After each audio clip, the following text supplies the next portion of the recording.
Hi, folks. This is Don Meisner with the North Country Fishing Report.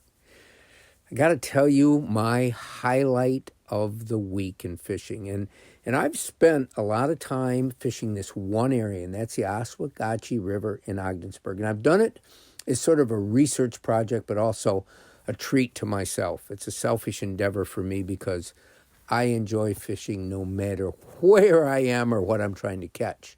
But here's the highlight. I was using a jointed Rapala, and a lot of you might not know what that is, but it's a plug that's cut in half so the tail part wiggles back and forth, and this is a shad wrap version, which means it's a chubby little plug instead of a long, skinny one. So I was using this so I could get down in the current, and I was trying to catch walleyes. And in the past, that plug had worked really well for me here in the same river, in the same colors that I was using. But I won't get into that right now. Anyway, fishing was fairly slow. It's been quite a change in the Oswegatchie over the last 10 days, and we'll talk about that in another report. But I'm casting out there, and I'm bringing it back. I'm trying not to snag. And all of a sudden, I get a strike. And I set the hook, and my line screams out of my drag. And I'm thinking, there isn't a walleye that's ever been born that's going to fight like this. What in the heck have I hooked? And then I thought, okay, what could be heavy enough to do this?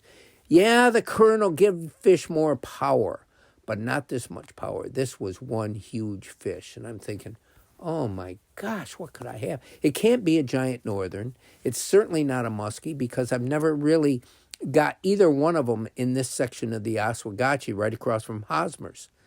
So as I play it out, I'm seeing it about 50 feet downstream from me. It comes near the shore, and I'm thinking, oh my gosh, I've hooked a carp.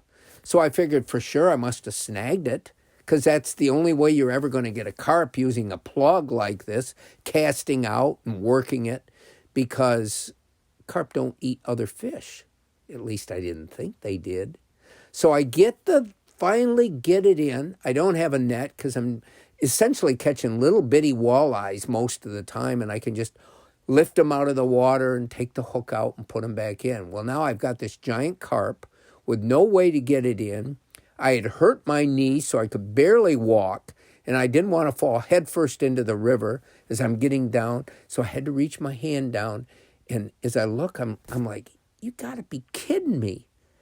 That jointed Rapala is half inside this carp's mouth, which means not only did it hit it, there's no wonder there, because it's possible you could sort of hook the outside of a fish's mouth inadvertently and snag it, but not with it gulping it halfway down inside and having just part of the lure still hanging out of its mouth. It had hit that Rapala.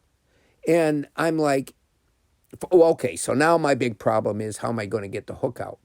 I reached down, I got nothing to get this hook out. And the last thing I want to do is for me to be the end all be all of my fishing experience by hooking myself. I didn't want that hook going in my hand. So I grabbed the carp around the edge of its gill plate, not in its gills, and try to lift it. And all that fish has to do is wiggle it, and they're so big and strong, it's going to break my grip, because all I'm gripping is with my fingers. Long story short, I was able to get the hook out of the carp without injuring it, because I know there's an awful lot of people out there that really, they almost worship carp. They don't want them hurt in any way. They put antiseptic on them so they won't get infected. Well, this fish didn't get antiseptic, but it didn't get damaged, and I was able to get the hook out, and I was able to put it back in the water and let it join all the other thousands of carp that make their way up the Oswegatchie River. But this was an eye-opening experience for me, because it shows that anything can happen when we go out fishing. And even a carp sometimes will want to gobble something else up that swims. Until next time, folks, this is Don Meisner with the North Country Fishing Report.